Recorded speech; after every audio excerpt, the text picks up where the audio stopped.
I may not look like it, but I'm a professional at drawing hair. See? So in this week's episode of YouTube Art School, I guess I'll reveal all my secrets and show you how to draw hair for your bald characters for a variety of haircuts. It's easy. Let's get this class started.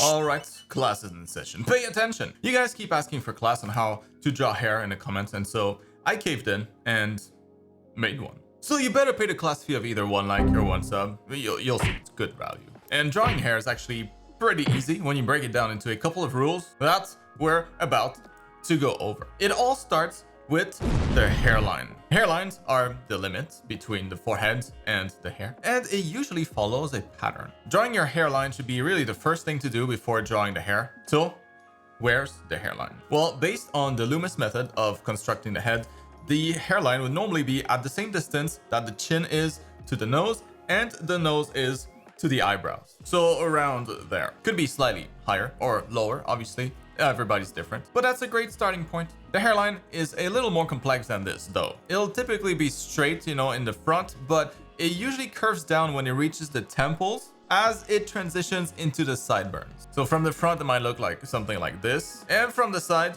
like that.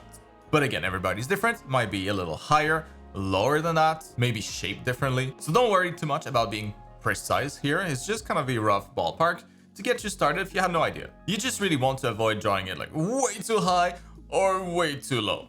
Now let's actually get to the hair itself. So the second rule to draw epic hair is to learn how to draw ribbons. Hair is too abstract. It's chaotic. We need to give it some order to draw it properly. So just like everything else that you would draw, you need to start with the fundamental of construction. So to construct a body, for example, well, you would start with something like the mannequin, just like I showed in a recent class that you can watch right here. But how do you go about constructing hair then? Well, just like I said, I found that thinking about it in the same way that you would draw ribbons is a big help in helping us figure out kind of the structure of the hair. It's what made it click for me.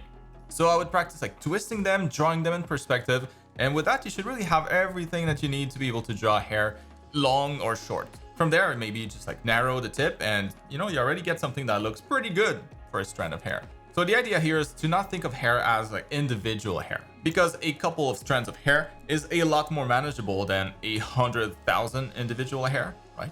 So you can start simple by adding just a few ribbons initially, and we'll add complexity by adding more. And if you really want to draw individual hair, which is fine, you just might want to add those at the very end, as a finishing touch. And just like real ribbons, the flow of the curve is important. So I would try to avoid breaking the line, and as a result, kind of breaking the flow of the ribbon or the hair, I guess. That's usually going to be a big reason why the hair doesn't look that good. But what does look good is my art program.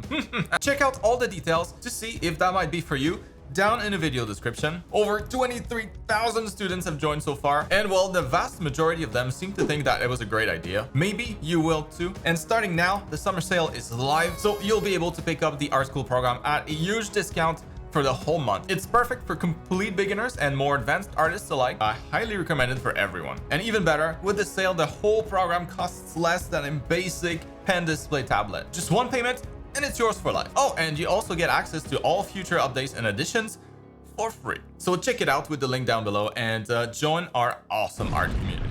What are you waiting for? All right, for rule number 3, we'll introduce some more structure to the overall haircut. Specifically, how we part the hair. Unless all of your hair just sticks straight out, or maybe for like some people with really dense curly hair, their hair will tend to be parted. Maybe in the middle, maybe on the side, maybe in a zigzag.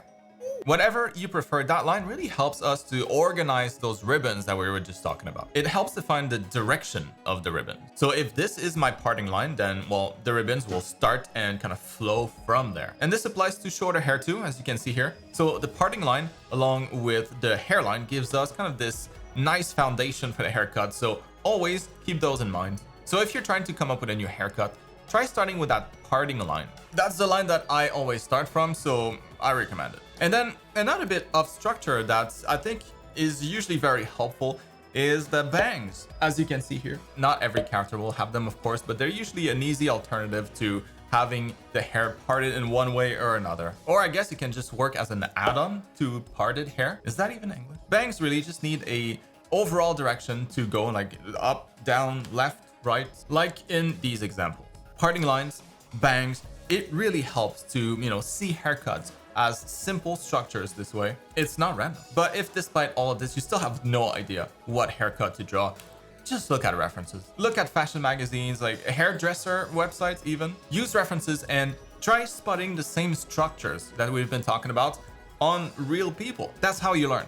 And you may use me as reference. All right, the fourth rule is to focus on shape language. What? The specific characteristics of the haircut. I hinted at that when talking about rule number 2, but shape language deserves its own rule. For example, if you're drawing bangs like this and a ponytail like that, that's poor shape language. It's just not consistent throughout. Good shape language is when all the shapes feel like they work homogeneously, when it's just like more of the same. So when drawing hair, it can mean just like focusing on the shape of a single strand of hair and trying to kind of stay true to its shape for the entire haircut. So basically, what makes a strand of hair for that particular character? Is it like short and curly or long and straight? Whatever the answer is, you know, like maintain that logic for the whole haircut. Again, that's what makes good shape language. Here, like my character has these like chubby yet like pointy sections to the hair, and that's not random. There was a conscious effort, you know, to draw it that way. And it's essentially this simple shape that I end up reusing for everything. Of course, I don't just copy paste this everywhere, although I kind of could. Maybe if I arrange that strand of hair like this and then erase some lines to get rid of that copy pasted look, this already starts to look pretty nice because the shape language is solid. I would break this shape language if I introduced like strands of hair that are thinner, for example, not matching the rest. Oh, gross. Why would you do that? So shape language applies to the details, like the individual strands of hair, but also to the haircut as a whole, like, you know, the silhouette of it. So with that in mind, I would try using like shapes that represent your character's personality. Like if your character is meant to be like this mean, evil type of character, maybe think of things in nature that represent that. Like spiders, for example. They're predators, they're stealthy, kind of creepy, and they have like these long pointy legs. That's kind of a shape language that might fit for a character that shares similarities. But then if your character is meant to be kind of this bubbly, happy character, maybe try using shapes to convey that better. Like curly hair, maybe short with a lot of volume, like a sheep, no sharp edges. You get the idea, right? And finally, rule number 5 has to do with a line suggestion. When drawing hair, you don't want to draw all the hair. You don't want to draw all the lines, because then you'll just end up having details everywhere, and that's gonna look like trash. Like this. Wow. Seeing this just ruined my day. But this hairstyle, it's kind of nice though. It's not all bad.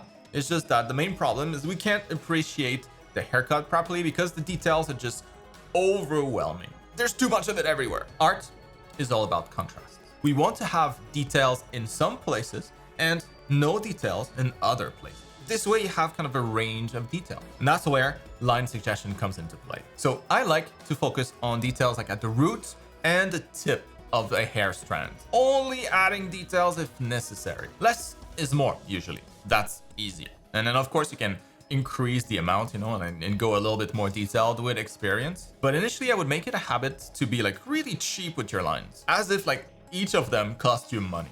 So in that way, use lines only when it contributes to the haircut. Like if you remove it and it doesn't take away anything from the haircut, well, you probably didn't need that line. It could be suggested instead. So instead of drawing the whole line, maybe start at the root and then kind of fade it out. Then let your brain just imagine the rest. And what's nice is that all of those tips, they work for both male and female characters, from long hair to short hair. And when you apply them all, you should have all the ingredients to draw awesome haircuts every time. Anyways, that's gonna wrap it up for this week's class. Hope that was helpful. Let me know down in the comments. Did it help make drawing hair click for you? I hope so.